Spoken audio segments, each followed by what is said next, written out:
இவங்க பிக் பாஸ்க்குள்ளே போயிட்டு 84 நாள் அந்த வீட்டில் இருந்தாங்க. எல்லாரோடையும் பழகுற மாதிரி, அன்போடு பழகுற மாதிரி ஒரு இது வச்சுருந்தாங்க. கடைசி நாள் வந்து அவங்கள வந்து ஓட்டர்ஸ் விடலை, வெளியேற்றுறாங்க.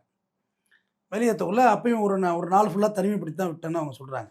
ஆக்சுவலாக பிக் பாஸே ஒரு ட்ராமா தாங்கிறது என்னோட கருத்து. அதுவே ஒரு போர்ஜரி வேலை தான். ஏதோ ஒரு என்ன நடக்குதுன்னே தெரியல அது. எல்லாம் அழுவுறதா, தேம்புறதா, போகிறதா, வர்றதா, உர போட்டு சாப்பிட்றது, பேசுறது பூரா ஏடா கூடமாக பேசுகிறாங்க அங்கே. ஒரு ஒரு தரங்கெட்ட ஒரு கல்ச்சரை வந்து அரங்கேற்றிக்கிட்டு இருக்காங்க. உர போட்டு சாப்பிட்றது, உர போடாமல் சாப்பிட்றது, இதெல்லாம் என்ன அர்த்தம்? என்ன வார்த்தை இதெல்லாம்? பொது வெளியில் இப்படி பேசுகிறாங்க.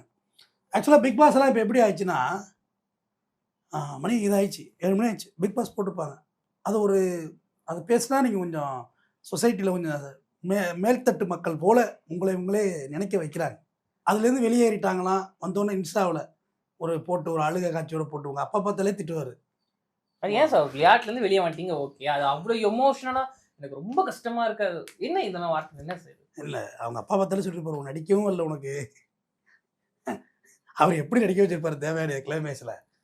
அது கமலிங்கிற கேரக்டர், இன்னும் சொல்கிறேன் பாரு, சூர்யாங்கிற கேரக்டர் அஜித்குமார் அவ்வளோ அழகாக இருப்பார் அஜித் அந்த படத்தில்.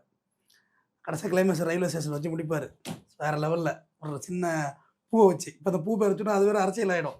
தாமரைப்பூ இருக்கும் அவரோட சட்டையில். அப்பயே அகத்தியன் பிஜேபியான்னு கேட்டுருவீங்க அடுத்தது. எனக்கு தெரியாதப்பா, அப்போல்லாம் அப்படி ஒரு கட்சி இருக்கதே எனக்கு தெரியாது. எவ்வளோ அரசியல் ஞானம் அப்போ என்ன தெரியும் நமக்கு? தெரியாது. ஒன்று ரெட்டலை சூரியன் அப்படி தான் சுற்றிட்டு இருந்தோம், வேறு எதுவும் தெரியாது.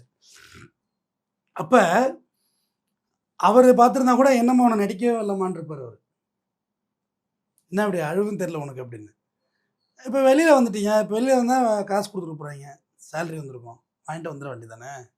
சும்மா வேணும் ஓசியில் அடித்த மாதிரி பேசுகிறாங்க எல்லோரும் வந்துட்டு. ஒருவேளை வியூஸ்க்காக பண்ணுறாங்களா, பார்க்கலாங்களா? இல்லை, அவங்கள வெளில வந்து சோசியல் மீடியாவில் ட்ரெண்ட் ஆக்கிக்கிறது பார்க்குறாங்க.